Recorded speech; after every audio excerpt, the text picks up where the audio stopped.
Here we go. Hannah Phillips. Hello. Hello there. Welcome, my friend. Happy to be here. Thanks for having me. Govro Accounting, Tax Law Advisory. Hannah Phillips is the people person. What's your official title, my friend? They call me the Director of People and Operations. The Director of People and Operations. And Hannah also moonlights as a coach in the MDY program, helping our entrepreneurs manage their people, come up with different skills. We wanted to sit down with you, Hannah, have a little conversation, a little Coach's Corner interview, get to know the human behind the coach, behind the person. I love it. First questions first, my friend. Okay. Why did you join the Govro crew? We are an entrepreneurial company here at GoVro, right? And we've been scaling our business so much lately. And I just feel like I have learned so much as a people management person on what that looks like for entrepreneurs to scale their business from a people management perspective. Oh, yeah. And I'm really passionate about the things that we've learned. And I want to be able to share with this community. Especially with the merger that we had earlier this year. It's like the opportunities to learn here are exponential, which is why we have so many experts in-house that we can kind of pull into the MDY program.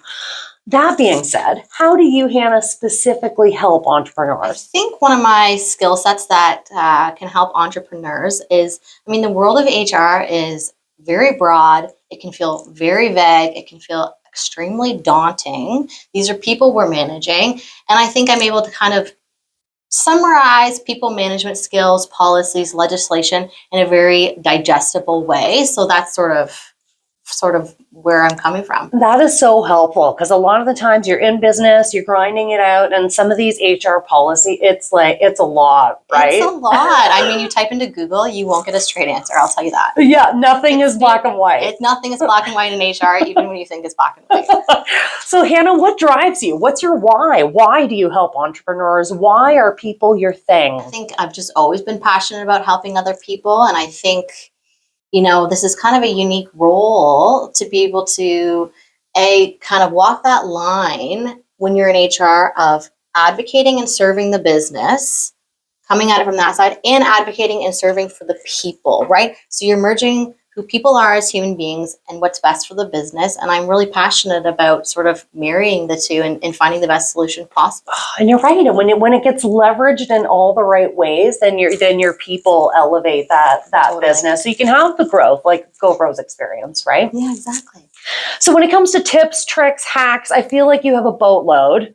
Can you throw one at us for any entrepreneur that might be watching? What's like an easy peasy? I think it sounds straightforward, but I think always to remember to connect with your employees as humans first.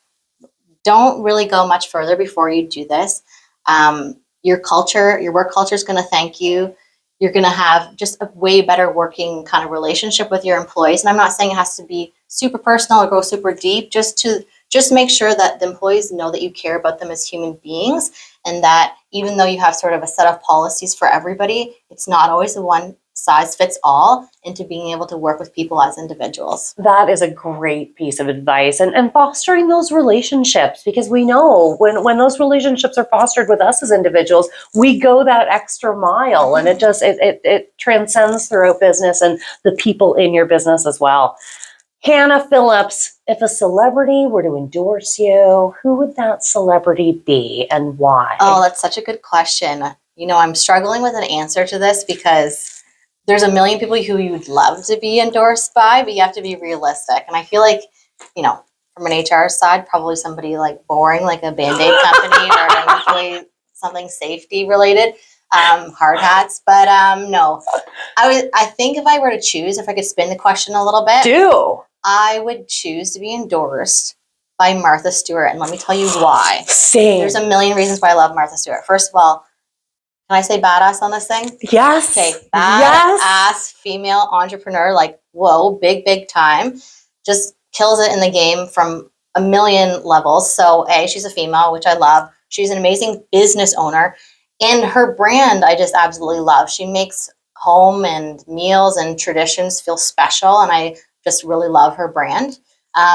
She's making wine with Snoop Dogg, I think. So she is, yes. Cool. The only part maybe I would skip would be the time in jail, but otherwise she's my girl. Right? You know what? Forgiveness. Yeah. She served her time. She served her time. And she's a big people person. She is.